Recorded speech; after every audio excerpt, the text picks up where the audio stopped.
நம்ம Instagram channel open பண்ணியிருக்கிறோம். அந்த இன்ஸ்டாகிராம் சேனலை ஜாயின் பண்ணினா மறக்காம ஜாயின் பண்ணிக்கோங்க. அதனுடைய லிங்க் இந்த வீடியோ கீழே இருக்கு. யூடியூப்ல சாதிக்கணும்னு நினைக்கக்கூடிய தமிழ் பேசும் அனைத்து நல்ல உள்ளங்களுக்கும் என் அன்பார்ந்த வணக்கம்.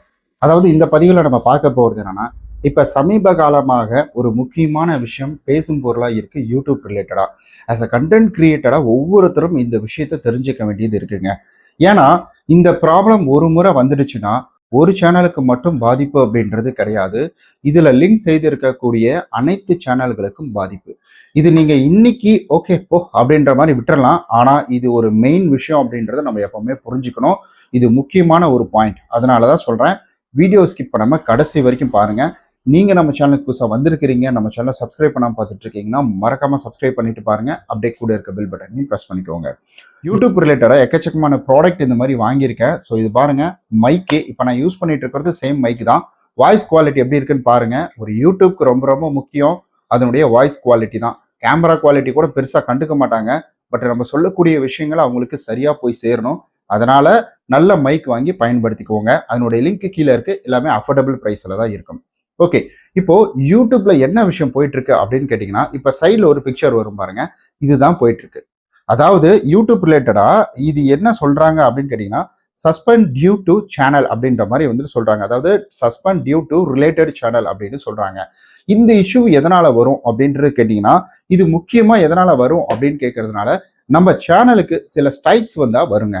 அதாவது நம்மளாம் நினைச்சுக்கிட்டு இருக்கோம், இப்போ ஒரு யூடியூப் சேனல் நம்ம வச்சிருக்கிறோம், இன்னொரு யூடியூப் சேனல், அதாவது ஏன்ற ஒரு யூடியூப் சேனல் இருக்கு, அதுக்கு பக்கத்துல பீன்ற ஒரு யூடியூப் சேனல், ரெண்டு சேனல் டிஃப்ரெண்ட் கேட்டகரியில நீங்க ரன் பண்ணிக்கிட்டு இருக்கீங்க. ஸோ இப்படி டிஃப்ரெண்ட் கேட்டகரியில் நீங்க ஏ சேனல்ல வீடியோ போட்டுக்கிட்டு இருக்கீங்க. அதுல என்ன தப்பு பண்றீங்கன்னா, ஒரு ரீயூஸ்டு கண்டென்ட் அப்படின்றது போட்டுக்கிட்டு இருக்கீங்க. ஸோ அந்த ரீயூஸ்டு கண்டென்ட் போடும் பொழுது இப்ப என்ன ஆகும்னா, ஒருவேளை யூடியூப்க்கு இதெல்லாம் தெரிஞ்சிருச்சு, நீங்க வந்து வேற ஒரு கண்டென்ட் தான் போட்டுக்கிட்டு இருக்கீங்க, வேற ஒருத்தரோட போட்டுக்கிட்டு இருக்கீங்க, இல்ல யூடியூப் பாலிசிக்கு அகைன்ஸ்டா வீடியோ போட்டுக்கிட்டு இருக்கீங்க அப்படின்றத யூடியூப் அனலிட்டிக்ஸ் பண்ணிடுச்சு அப்படின்னா, யூடியூப் என்ன செய்யும்னா, முதல்ல அதுக்கு ஒரு வார்னிங் கொடுக்கும். அதுக்கப்புறம் first strike, second strike, third ஸ்ட்ரைக்ல வந்து டோட்டலா சேனலே வந்து டெர்மினேட் அப்படின்றது வந்துட்டு பண்ணிடும். ஸோ டெர்மினேட் பண்ணிடுச்சு அப்படின்னா உங்களுடைய சேனல் அப்படின்றது வந்துட்டு சஸ்பெண்ட் ஆயிடும். அதுல ஆட்சென்ஸ் அப்படின்றதுக்கு பார்த்தீங்கன்னா, ஆட்சென்ஸ் டோட்டலா வந்துட்டு க்ளோஸ்ட் அப்படின்றது ஆயிடும். அதாவது அந்த மெயில் ஐடி, அந்த மெயில் ஐடி ரிலேட்டடா இருக்கக்கூடிய சேனல், அந்த மெயில் ஐடி ரிலேட்டடா இருக்கக்கூடிய ஆட்சென்ஸ் அப்படின்றது க்ளோஸ் ஆயிடும். ஸோ மொத்தமா அது முடிஞ்சிடும். இப்போ இன்னொரு பிரச்சனை என்ன அப்படின்னு கேட்டீங்கன்னா, இப்போ நீங்க பீன்ற ஒரு சேனலை நல்லா கரெக்டா நீங்க பாட்டுக்கு உங்களுடைய விருப்பப்படி நீங்க ரன் பண்ணிக்கிட்டு இருக்கீங்க, அதுல நல்ல கண்டென்ட் போடுறீங்க, நல்ல டீசென்டான ஒரு கண்டென்ட் போடுறீங்க அப்படின்னா, இங்க என்ன சொல்றாங்க அப்படின்னு கேட்டீங்கன்னா, ஒருவேளை இதை யூடியூப் டைரக்ட் பண்ணுச்சு அப்படின்னா இந்த சேனலுக்கும் பாதிப்பு வர்றதுக்கான வாய்ப்புகள் இருக்கு அப்படின்றத சொல்றது. ஏ தப்பு பண்ணா பிக்கும் வந்துட்டு பனிஷ்மெண்ட் இருக்கு அப்படின்னு வந்து சொல்றாங்க. அண்ட் அதே போல இது மேக்சிமம் ஒரு 80% சேம் கண்டென்ட்டா இருந்ததுன்னா உங்களுக்கு வந்துட்டு சேம் அதுதான். இங்க போடுற கண்டென்ட் தூக்கி இங்க போடுறது, இந்த மாதிரி ரீயூஸ்டு கண்டென்ட் போடுறீங்களா, ஒரு சேனல்ல போட்டுட்டு அதே வீடியோ எடுத்து இன்னொரு சேனல் உருவாக்கி அதில் போடுறது, இந்த மாதிரி இதை டிடெக்ட் பண்ணிச்சுன்னா யூடியூப் வந்துட்டு கொஞ்சம் கூட வந்துட்டு எக்ஸ்கியூஸே கொடுக்காம அந்த சேனலை தூக்கி விட்டுரும். அந்த மாதிரி தப்பு பண்ணாதீங்க.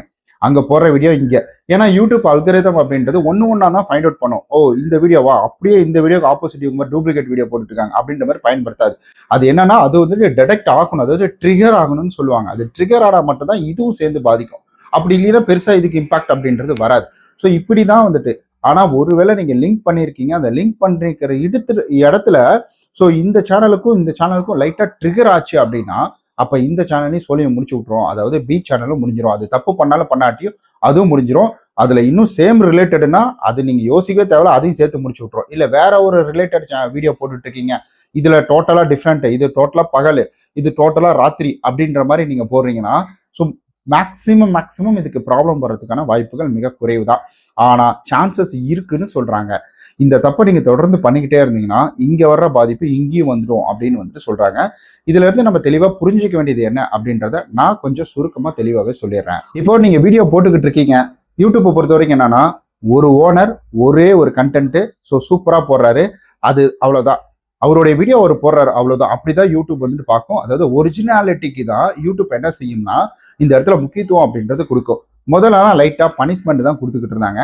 பட் இப்போ அந்த மாதிரி கிடையாது. இது பனிஷ்மெண்ட்லாம் கிடையாது. டைரக்டா வந்துட்டு உன்னை தூக்கி கிடையாது, அவ்வளவுதான், டிஸ்மிஸ், அவ்வளவுதான் அப்படின்ற மாதிரி கான்செப்டுக்குள்ள இப்போ வந்துட்டாங்க. பிகாஸ் பல மில்லியன் ட்ரில்லியன் மக்கள் வந்துட்டு யூடியூப்பை பயன்படுத்திக்கிட்டு இருக்காங்க.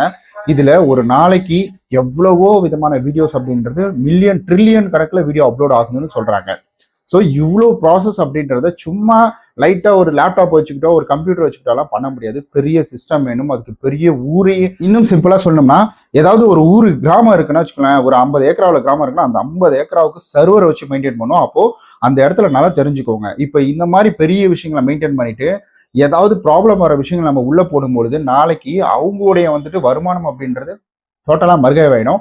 அதனால ரொம்ப ஸ்ட்ரிக்டாக ஃபாலோ பண்ணுறாங்க. ஒரு சேட்டலைட் டிவிக்கு வந்துட்டு சேனலுக்கு என்னென்ன நடக்குமோ அதே தான் இப்போ யூடியூப்பும் ஒரு சில விஷயங்களை கொண்டு வராங்க. அதனால தான் ரீயூஸ்டு கண்டென்ட் போடாதீங்க, ஒரிஜினல் கண்டென்ட்டை போடுங்க, தெளிவாக வீடியோ அப்படின்றது போடுங்க. இதெல்லாம் ஸ்ட்ரிக்டாக ஃபாலோ பண்ணுறதுக்கான மெயின் ரீசன் இதுதான். முதல்லலாம் அப்படிலாம் பண்ணிட்டு இருந்தில்ல. ஸோ கொஞ்சம் வந்துட்டு லிபரலாக விட்டாங்க, பட் இப்போ ரொம்ப ஸ்ட்ரிக்டாக வந்துட்டு பிரிக்கிறாங்க. அதனால ஒரே கண்டென்ட்டை ரீயூஸ்டு கண்டென்ட் வேற சேனல் உருவாக்கி உங்க பேர்லேயே போடுறீங்க அப்படின்னா அது தலைவலியை உண்டு பண்ணும்.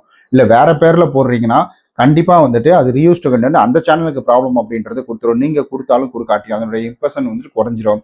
ஸோ தயவு செய்து உங்களுடைய கண்டென்ட்டை போடுங்க.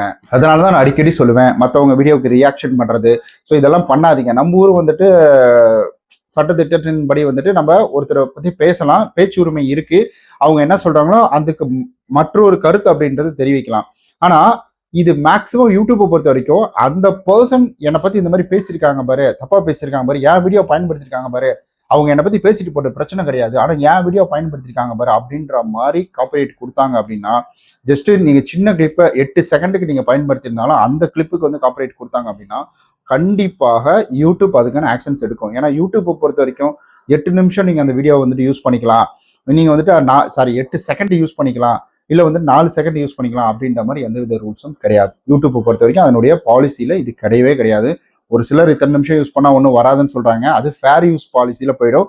பட் அந்த ஓனர் ஸ்ட்ரிக்டாக ஆக்ஷன் எடுத்து, அதாவது இப்போ வந்துட்டு கொஞ்ச நாளுக்கு முன்னாடி நடந்துட்டு இருந்தது பார்த்தீங்களா, அந்த ஸ்கூலுக்கு யாரோ ஒரு ஆக்டரை கூப்பிட்டு, ஆக்டரில் இன்ஸ்டால வீடியோ போடுறாங்க, கொஞ்சம் இதுவாக போடுறாங்க, கிளாமராக போடுறவங்களை கூட்டு வந்து பண்ணாங்கன்னு சொல்லி அதை பேசினதுக்கு அவங்களுடைய புகைப்படத்தை யூஸ் பண்ணால் அவங்களுடைய பேச்சை எடுத்ததுக்கே இங்கே வந்துட்டு பெரிய கம்பெனி மூலிமா எங்க கேஸ் போட்டாங்க. இதனால சில சேனல்களை காப்பிரைட்லாம் கொடுத்துட்டாங்க. ஸோ இதை அதுக்கப்புறம் அவங்க ரிவர்ஸ் பண்ணிட்டாங்கன்னு வச்சுக்கோங்களேன். இதை பற்றி சரியா தெரிஞ்சா ரிவர்ஸ் பண்ணிடலாம், அப்படி இல்லைன்னா வச்சுக்கோங்களேன் நமக்கு தான் அது தலைவலி. ஸோ தயவு செய்து வந்துட்டு நீங்க உங்களுடைய கண்டென்ட் போடுங்க, மற்றவங்க கண்டென்ட் போடாதீங்க. ஒரே யூடியூப்ல ஆட்சென்ஸ்ல எல்லாத்தையும் லிங்க் பண்ணி வச்சிருக்கீங்கன்னா தப்பு கிடையாது, அதனால எந்த பாதிப்பும் கிடையாது. ஆனா எல்லா வீடியோவும் சரியா போடுங்க. நீங்க இதுல பணம் சம்பாதிக்கலாம், அதனால இந்த மாதிரி கண்டென்ட் போகலாம், அந்த மாதிரி கண்டென்ட் போகலாம்னு யோசிச்சீங்கன்னா மொத்தமா முடிச்சு விட்டுரும். நாளைக்கு அந்த ஆட்சென்ஸ் முடிஞ்சுன்னா உங்களுடைய ஒரிஜினல் அதுக்கப்புறம் அதே மெயில் ஐடி, அதே வந்துட்டு மெயில் ஐடி கூட விட்டு தள்ளுங்க, அதை யூஸ் பண்ணிக்கலாம், மெயில் ஐடி மொபைல் நம்பர் வாங்கிக்கலாம்னு வச்சுக்கோங்க, அது வேற விஷயம். ஸோ அதே வந்துட்டு உங்களுடைய ஐடென்டி ப்ரூஃபை வச்சு நீங்க ஒரு சேனல் அப்படின்றது ஆட்சென்ஸ் அக்கௌண்ட் அப்படின்றது கிரியேட் பண்ண முடியாது. ஒரு பேங்க் அக்கௌண்ட் மாதிரி தான் ஆட்சென்ஸ் அக்கௌண்ட். அதை நீங்க ஒரு தடவை முடிச்சிட்டீங்கன்னா அவ்வளவுதான். மறுபடியும் வேற ஒரு ஆட்சென்ஸ் அக்கௌண்ட் ஓப்பன் பண்ணோம்னா வேற யாராவது வாங்கி தான் தேர்ட் பர்சனாக தான் நம்ம உள்ள போற மாதிரி இருக்கும். அதனால கவனமா இருங்க. ஸோ கண்டிப்பா இந்த பதிவு உங்களுக்கு ஒரு பயனுள்ளதாக இருந்திருக்கும் அப்படின்னு நான் நம்புறேன். இந்த வீடியோ பிடிச்சிருந்தா லைக், சப்ஸ்கிரைப், ஷேர், கமெண்ட் எல்லாமே பண்ணிடுங்க. ஸோ இந்த ப்ராடக்டோட லிங்க் அப்படின்றது கீழே கொடுத்துருக்கேன். ஸோ நல்லா இருக்கும் பாருங்க, டிஸ்பிளேலாம் வரும், அதில் தெரியாதுன்னு நினைக்கிறேன். ஸோ இது வேணுமா கீழே லிங்க் இருக்கு, பயன்படுத்திக்கோங்க. பாய்.